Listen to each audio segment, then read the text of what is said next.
trouver sa mission de vie en 5 minutes grâce à son chat. Bonjour à tous, je suis Camille Genissel, coach comportementaliste, éducateur canin, auteure, conférencière et formatrice.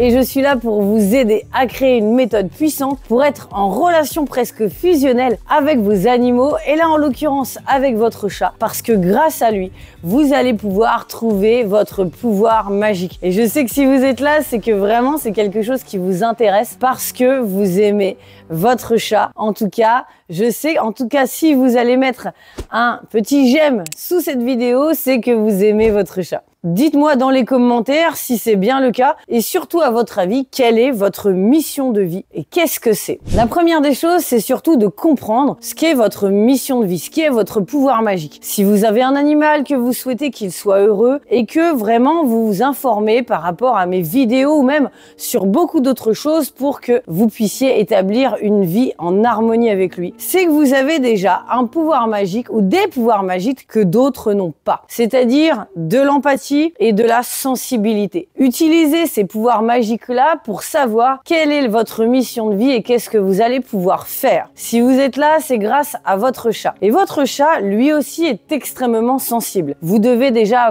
en avoir entendu parler dans certaines histoires. Et par moments dans la vie, on entend que des chats ont retrouvé leur humain ou leur famille en traversant la France entière à des milliers de kilomètres. Tout seuls, à pied, ils ont réussi même à se repérer et évidemment à éviter les accidents parce qu'à ce moment-là, ça peut être extrêmement dangereux pour retrouver leur famille et leur être humain. C'est quand même quelque chose d'incroyable. La deuxième chose, c'est qu'on entend souvent que les chats arrivent à ressentir et à anticiper tout ce qu'il va pouvoir arriver à l'avance. Et même quand on veut leur donner un petit médicament, en général, ils arrivent à le repérer même si on fait semblant de rien et ils s'en vont directement. Là, l'astuce, c'est vraiment grâce à eux et grâce à leur sensibilité, voir et découvrir la vôtre. Est-ce que votre chat a tendance en tous les cas à vous suivre partout lorsque vous êtes stressé, lorsque vous êtes fatigué? Ça signifie déjà qu'il y a une relation extrêmement importante entre vous, qu'il y a des liens incroyables au niveau émotionnel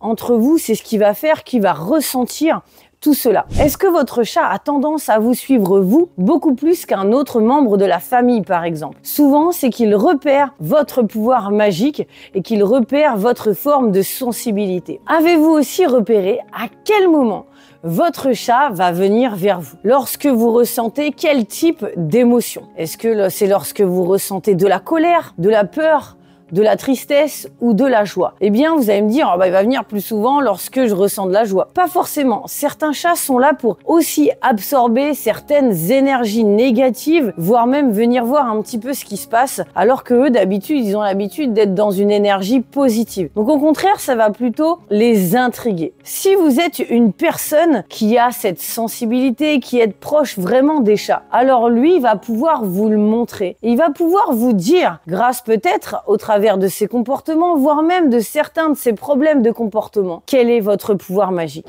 Alors, je vais vous faire une confidence aujourd'hui. Moi, j'ai découvert le mien grâce à mon chat. Alors, j'avais un petit doute avant, mais je n'aurais jamais osé franchir le pas si mon chat n'avait pas été là. En fait, ce qui s'est passé, c'est que j'habitais, quand j'étais étudiante, dans un studio de 20 mètres carrés. Vous savez, lorsqu'on est étudiant, c'est souvent un petit peu comme ça que ça se passe. Et j'ai entendu parler à plusieurs reprises qu'il y avait un chat qui avait été abandonné, dont la famille était partie, avait complètement déménagé ailleurs, alors qu'on était au mois de janvier, il pleuvait, puis il avait neigé ensuite, et ils étaient complètement partis ailleurs en laissant leur chat directement sur place. Et on ne faisait que de me dire qu'on voyait encore ce chat rôder dans les parages et surtout, essayer de se débrouiller comme il pouvait. En plus, c'était en pleine ville à ce moment-là, donc c'était très compliqué. Donc je me suis dit, bon, c'est pas possible, je peux pas le laisser comme ça, même si j'ai pas ce qu'il faut à l'heure actuelle pour qu'il soit heureux dans un studio de 20 mètres carrés. Même moi, j'en avais marre, donc je vais quand même aller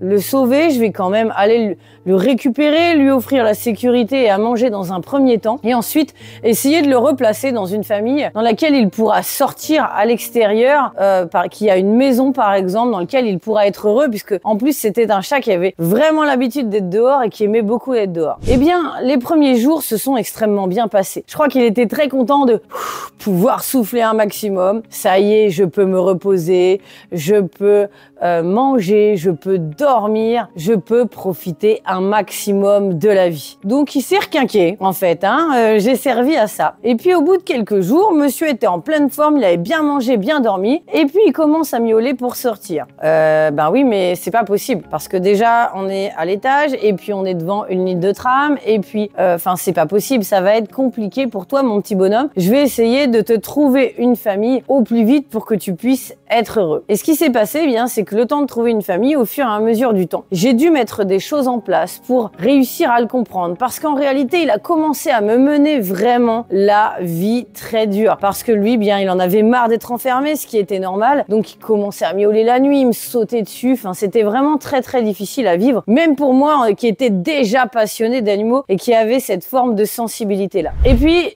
j'ai été obligée de le comprendre, de me dire qu'est-ce qu'il a, qu'est-ce qui va pas. Est-ce que vraiment il veut sortir? Pourquoi à ce point-là? J'ai essayé de lui trouver des occupations, de créer des choses. J'ai commencé à créer une méthode pour pouvoir le sortir en laisse que je vous transmets dans d'autres vidéos.